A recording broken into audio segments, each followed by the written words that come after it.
अस्सलाम वालेकुम वरहमतुल्लाहि वबरकातुहू। नाज़रीन, आज हम सबक नंबर 5 पढ़ेंगे।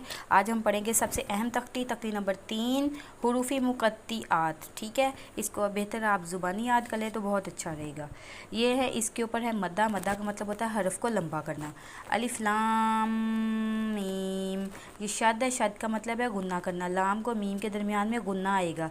अलिफ लाम मीम, अलिफ लाम मीम स्वाद, अलिफ लाम रा, अलिफ लाम मीम रा, क़ाफ हा या ऐन स्वाद, त्वाहा, त्वासीम मीम, त्वासीन, यासीन, स्वाद, हामीम, हामीम, ऐन सीन क़ाफ, क़ाफ, नून।